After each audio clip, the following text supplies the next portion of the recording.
మనలో కొంతమంది చాలా సునాయాసంగా మెట్లెక్కేస్తూ ఉంటారు. అదే కొందరైతే 4-5 మెట్లు ఎక్కగానే ఆయాసంతో రొప్పడం మొదలు పెడతారు. ఈ రకమైన ఆయాసాన్ని పెద్దగా పట్టించుకోరు.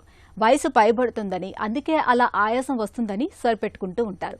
నిజానికి ఈ రకమైన ఆయాసాన్ని ఒక హెచ్చరిక సంకేతంగా తీసుకోవాలి. ఇలాంటి ఆయాసం వెనుక సాధారణ రక్తహీనత మొదలుకొని ఊపిరితిత్తులు, గుండె జబ్బుల వరకు చాలా కారణాలు దాగి ఉండొచ్చని చెబుతారు డాక్టర్లు. మెట్లెక్కుతున్నప్పుడు ఆయాసం రావటానికి వెనుక కారణాలు, వాటికి పరిష్కార మార్గాల గురించి డాక్టర్ని అడిగి ఇప్పుడు తెలుసుకుందాం.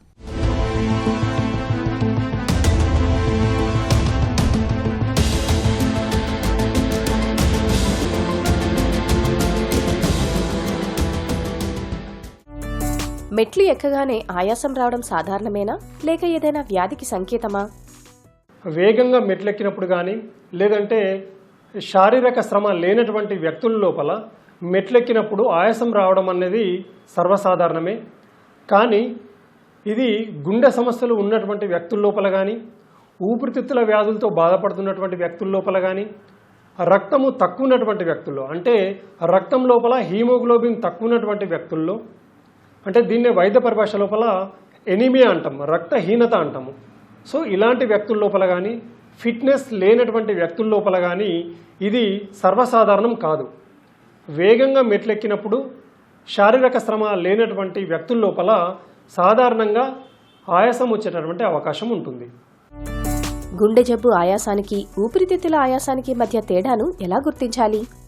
గుండె సమస్యల వల్ల వచ్చే ఆయాసానికి, ఊపిరితిత్తుల సమస్యల వల్ల వచ్చే ఆయాసానికి తేడా ఉంటుంది.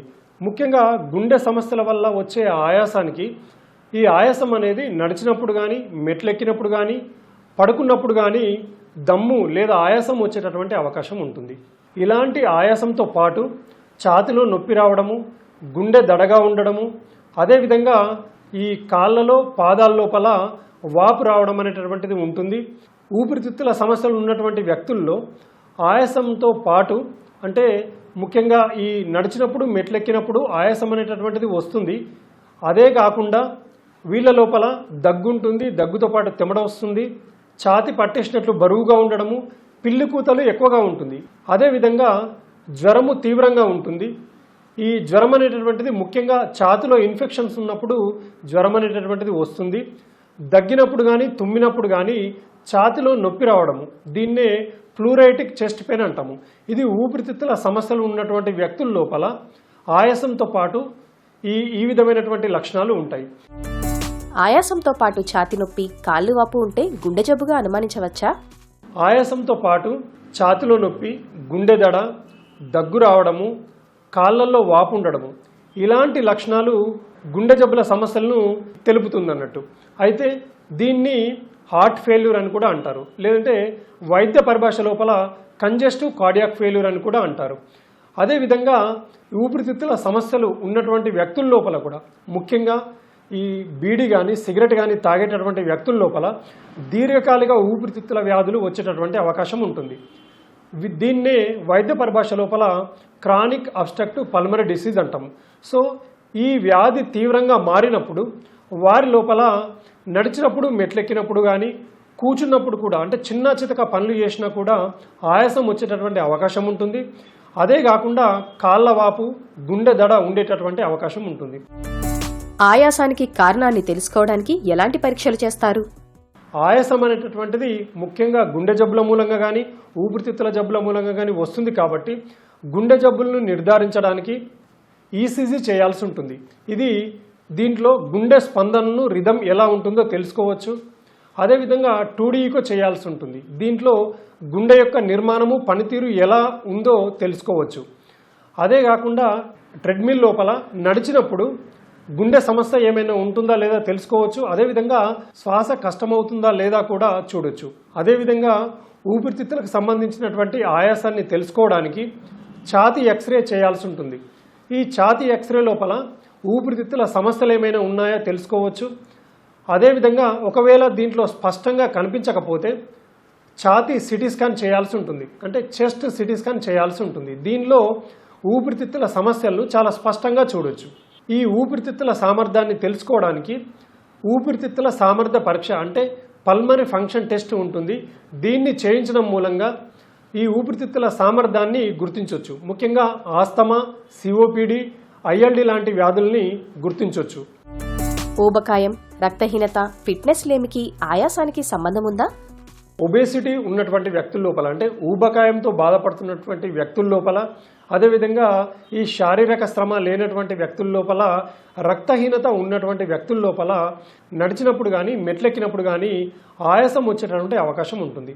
ముఖ్యంగా ఈ ఒబేసిటీ ఉన్నటువంటి వ్యక్తుల లోపల ఛాతీ మరియు పొత్తి కడుపు చుట్టూ అధిక కొవ్వు పేరుకుపోవడం మూలంగా ఈ ఊపిరితిత్తులు అనేటటువంటివి ఎక్కువగా విస్తరించవు. సో ఈ ఊపిరి పీల్చుకోవడానికి ఎక్కువ శ్రమ అవసరం పడుతుంది. అదేవిధంగా శరీరానికి ఆక్సిజన్ ఎక్కువ అవసరం పడుతుంది. దీని కొరకు ఊపిరి తీసుకోవడము కష్టంగా మారుతుంది. అదేవిధంగా శరీరంలోని ప్రతి కణానికి ఆక్సిజన్ అందించాల్సినటువంటి అవసరం ఉంది కాబట్టి రక్తహీనత లేదా హీమోగ్లోబిన్ తక్కువ ఉన్నటువంటి వ్యక్తుల లోపల శరీరంలో ఈ ఆక్సిజన్ అనేటటువంటిది తక్కువ అందుతుంది. సో దీన్ని భర్తీ చేయడానికి గుండె వేగంగా కొట్టుకోవాల్సి వస్తుంది. అదేవిధంగా ఈ శ్వాస ఎక్కువగా తీసుకోవాల్సి వస్తుంది. శారీరక శ్రమ లేనటువంటి వ్యక్తుల్లో, ఫిట్నెస్ లేనటువంటి వ్యక్తుల లోపల కొంచెం నడిచినప్పుడు కానీ మెట్లెక్కినప్పుడు కానీ ఆయాసం వచ్చేటటువంటి అవకాశం ఉంటుంది. ఆయాసంతో పాటు ఇంకా ఎలాంటి లక్షణాలు కనిపిస్తే అత్యవసరంగా ఆసుపత్రికి వెళ్ళాలి? ఎవరిలో అయితే ఆయాసంతో పాటు కన్ఫ్యూజన్గా ఉంటున్నారో, అంటే ఆందోళనగా ఉంటున్నారో, లేదంటే మూడ్ చేంజ్ అయినప్పుడు, అంటే మత్తుగా ఉన్నప్పుడు కానీ, అదేవిధంగా ఈ శ్వాస తీసుకోవడం చాలా కష్టంగా మారినప్పుడు కానీ, బీపీ పడిపోతున్నప్పుడు కానీ, ముఖ్యంగా సిస్టోలిక్ బ్లడ్ ప్రెషర్ 90 కంటే తక్కువగా పడిపోతున్నప్పుడు కానీ, డయాస్టోలిక్ బ్లడ్ ప్రెషరు 60 కంటే తగ్గిపోతున్నప్పుడు కానీ, అదేవిధంగా ఈ పెదాలు కానీ లేదంటే చేతి వేళ్ళు కానీ నీలం రంగులోకి మారినప్పుడు కానీ, ఛాతిలో నొప్పి రావడము, అదేవిధంగా ఈ ఎడమ చేతి లాగడం కానీ, ఇలాంటి సందర్భంలో కానీ, అదేవిధంగా ఆక్సిజన్ సాచురేషను 90 కంటే తక్కువగా ఉన్నప్పుడు కానీ ఖచ్చితంగా హాస్పిటల్కు వెళ్లాల్సినటువంటి అవసరం ఉంటుంది. ఆయాసం తగ్గించుకోవడానికి మందులతో పాటు ఎలాంటి జీవనశైలి అవసరం? ఆయాసం తగ్గించుకోవడానికి ప్రతిరోజు క్రమం తప్పకుండా 30 నిమిషాల నుంచి 45 నిమిషాల పాటు వాకింగ్ కానీ జాగింగ్ కానీ చేయాలి. అదేవిధంగా ప్రతిరోజు క్రమం తప్పకుండా యోగా, మెడిటేషన్ చేసినట్లయితే బాగుంటుంది. అదేవిధంగా సమతుల ఆహారం తీసుకోవడము, ఒత్తిడి తగ్గించుకోవడానికి యోగా, మెడిటేషన్ అలవాటు చేసుకోవడము, దుమ్ము ధూళి ఉన్నటువంటి ప్రదేశాల్లో ఉండకుండా ఉంటే బాగుంటుంది. గాఢమైన వాసనలకు ఎక్స్పోజ్ కాకూడదు. ముఖ్యంగా ఈ తాలింపు వాసనలు కానీ, అదేవిధంగా గాఢమైన స్మెల్స్ వచ్చినప్పుడు కానీ వాటికి దూరంగా ఉండాలి. అదే కాకుండా ఈ పొగకు ఎక్స్పోజ్ కాకూడదు. అదేవిధంగా చల్లటి గాళ్ళకు ఎక్స్పోజ్ కాకుండా ఉండాలి. చల్లటి నీళ్లను ఎక్కువగా తాగకూడదు. అదే కాకుండా ఎవరైతే పనిచేస్తున్నటువంటి ప్రదేశాల లోపల ఈ విషపూరిత కణాలకు కానీ విషపూరిత వాయువులకు కానీ ఎక్స్పోజ్ కాకూడదు. అదేవిధంగా ప్రతిరోజు పరిశ్రమల దగ్గర ఉన్నటువంటి వ్యక్తులు కానీ, అదేవిధంగా ఎక్కువగా పొగకు ఎక్స్పోజ్ అయ్యేటటువంటి వాతావరణంలో ఉన్నటువంటి వ్యక్తులు కానీ, ఒకవేళ అలాంటి వాతావరణంలో ఉన్నప్పుడు ఖచ్చితంగా మాస్కులను ధరించాలి. గుండె, ఊపిరితిత్తుల ఆరోగ్యాన్ని కాపాడుకోవడానికి ఏం చేయాలి? గుండె, ఊపిరితిత్తుల ఆరోగ్యాన్ని కాపాడుకోవడానికి ముఖ్యంగా ఈ కాలుష్యానికి ఎక్స్పోజ్ కాకూడదు. అదేవిధంగా ఈ దుమ్ముదులకి ఎక్స్పోజ్ కాకూడదు, పొగలకు ఎక్స్పోజ్ కాకూడదు. సో గుండె ఆరోగ్యాన్ని కాపాడుకోవడానికి ప్రతిరోజు క్రమం తప్పకుండా 30 నిమిషాల నుంచి 45 నిమిషాల పాటు వాకింగ్ చేయాలి, లేదంటే జాగింగ్ చేయాలి. స్విమ్మింగ్ చేయడం కానీ, సైక్లింగ్ చేయడం కానీ, అదేవిధంగా యోగా చేయడం కానీ ప్రతిరోజు దినచర్యలో భాగం చేసుకోవాలి.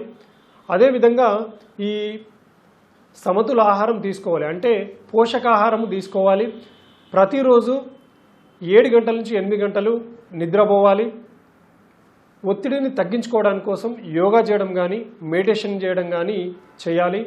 మెట్లెక్కుతున్నప్పుడు ఆయాసం రావటాన్ని ఒక హెచ్చరిక సంకేతంగా తీసుకోవాలి. వెంటనే తగిన పరీక్షలు చేయించుకోవాలి. గుండె జబ్బులు, ఊపిరితిత్తుల్లో సమస్యలకు సకాలంలో సత్వర వైద్యం చాలా కీలకం.